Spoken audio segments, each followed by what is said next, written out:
Então, tipo, eu vou me preparar para fazer uma palestra amanhã. O que eu não posso deixar de fazer na minha comunicação? Eu acho muito bom essa pergunta. Bom, vocês só fazem perguntas boas, né? Pessoal, na boa. Querida.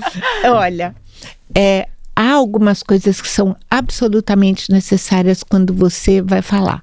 Dominar o conteúdo é uma delas. Então, as pessoas que fazem um monte de PowerPoint e vão lendo o PowerPoint, não estão fazendo uma apresentação. Estão fazendo uma leitura qualificada, em vez de estar lendo aqui, está lendo na tela, tá?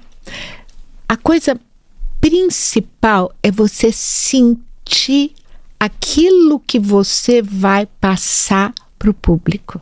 Então, por exemplo, vamos supor que o tema seja queimaduras de sol no verão. Eu sempre começo contando para a pessoa que ela vai contar um caso que capte a atenção da pessoa. Por exemplo, um jogador de tênis passou filtro e esqueceu de passar o filtro no nariz. E o nariz dele queimou muito. Você pode contar isso numa história que inicie para dar uma entrada, uma introdução à necessidade de se usar filtro solar em períodos grandes de exposição ao sol. Ou você vai contar, por exemplo, quando os assuntos são muito sérios, os palestrantes às vezes confundem seriedade com tristeza. Então, fazem cara triste. Quando a grande verdade, se assuntos sérios forem tratados com leveza, tudo vai ficar muito melhor. Então, alguns pontos são importantes. Primeiro, a introdução que você vai dar não precisa ser uma introdução necessariamente do mesmo assunto que você vai falar. Para que serve a introdução? Para captar a atenção de quem ouve. Então, por exemplo, nós todas chegamos mais cedo aqui hoje. Por quê? Vocês me conheceram, eu conheci vocês, a gente já brincou, a gente fez uma introdução para que isso pudesse estar acontecendo agora de uma maneira boa, eficiente e que todo mundo que nos vê e nos ouve aproveite. Então, quando você vai fazer a palestra, você pode começar contando uma história. Por quê? Porque quando você fala ao público, storytelling é o que tem que acontecer. Eu posso contar do gato da vizinha, eu posso contar o que eu quiser, desde que no final eu faça um link com o assunto sobre o qual eu vou falar. Segunda coisa que eu considero importante. Se a pessoa está muito ansiosa para falar, algumas dicas são boas. A primeira nós já conversamos entre nós. É melhor estar um pouco ansiosa para fazer um bom trabalho do que não estar nem ligando. Então, a ansiedade nesse momento de falar em público, ela é necessária. Por quê? Porque te faz buscar o melhor resultado naquele momento. Você acaba se dedicando mais, né? Você acaba se dedicando mais. Terceira dica, cuide da respiração. Então, ninguém merece dar uma palestra, ficar respirando ruidosamente no microfone. Então, treina isso. Isso é absolutamente necessário treinar. Quarto, se você está muito nervoso e treme, tá? A gente tem que entender que se o palestrante não está confortável, na hora que ele fala, ele traz desconforto para toda a plateia. Por quê? Porque os nossos estados de emoção, eles são mais transmissíveis do que sarampo. Então, por exemplo, se eu estou muito ansiosa, daqui a 2 segundos, todo mundo que me assiste vai estar ansioso também. Então, o palestrante, ele pode entender que Se ele estiver muito ansioso, ele vai disseminar esse estado de ansiedade para a plateia. Então, uma dica prática: segure 2 garrafas de qualquer refrigerante bem gelado. Tá? Que legal. Por quê? Porque aquilo esfria as mãos naquele momento e a sensação que vem é de baixa ansiedade. Então, lidar com isso tendo estratégia é muito melhor.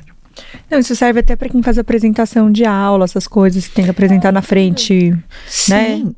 Final de faculdade, tem que fazer apresentações, etc. Até coisa em grupo, porque eu lembro na época da faculdade que a ansiedade faz parte das pessoas, né? De se perderem.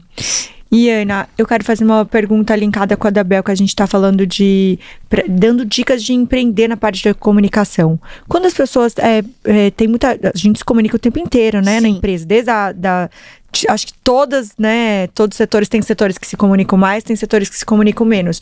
Mas para venda, vamos dar um exemplo da venda, que é uma coisa que todo mundo gosta, né?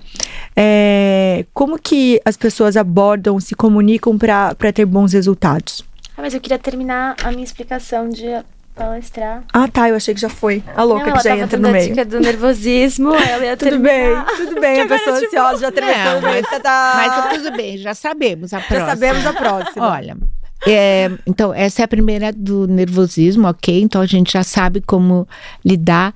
Tenha sempre um copo d'água perto. Por quê? Se você travou, ninguém precisa saber que você travou. Você vai lá, toma um gole d'água e começa a frase de novo. Por quê?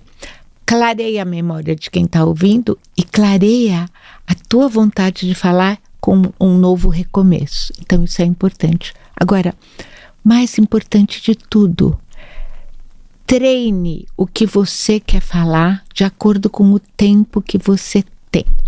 Faça um mapa, escreva tudo o que você quer falar, faça um mapa mental. Vocês estão familiarizadas com mapas mentais? Então, faça um mapa mental. Eu tenho um muito simples.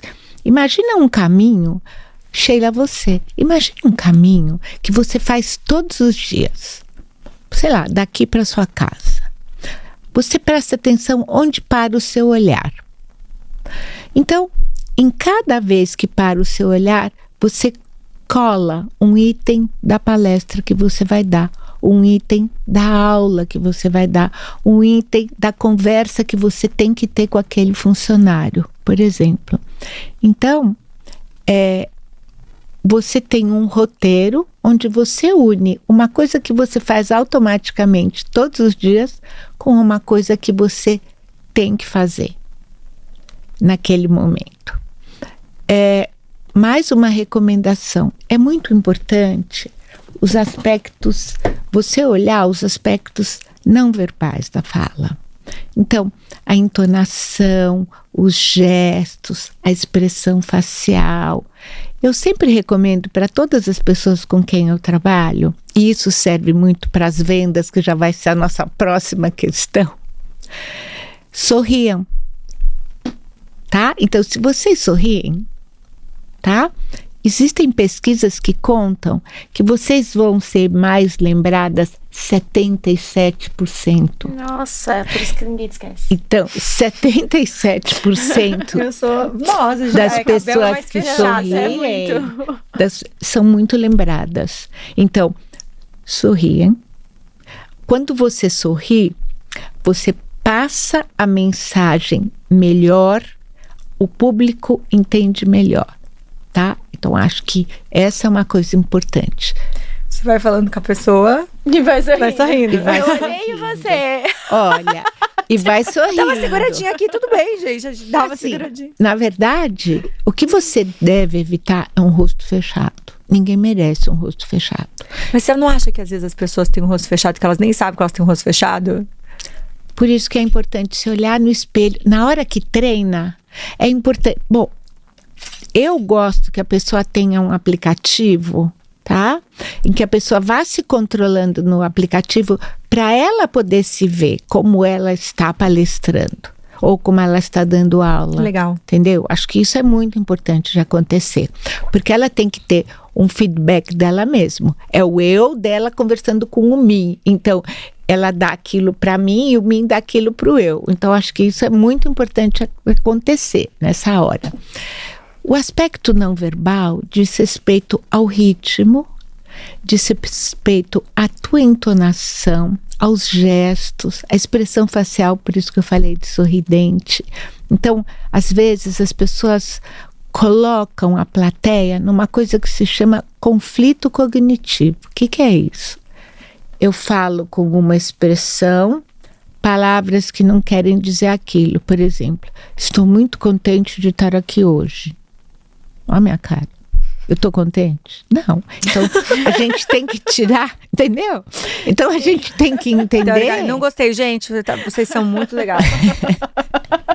Mais ou menos isso. A gente tem que entender e não deixar os outros com conflito cognitivo. Escuta, ela está falando o que a palavra está dizendo ou ela está falando o que o rosto está mostrando? Não dá. Então, essas são as coisas mais importantes. Sem esquecer o final. O que fica na cabeça das pessoas muito bem é um começo e um fim. Então, um grande final, carregado de emoção, principalmente de esperança, é o que a gente espera que todo palestrante entregue. Por quê? Porque o que toda pessoa quer é levar um pouco de esperança para casa. Então, esperança em todos os sentidos. Esperança em poder ser melhor, esperança em se aperfeiçoar em determinada coisa, esperança que a ciência vai trazer novos resultados.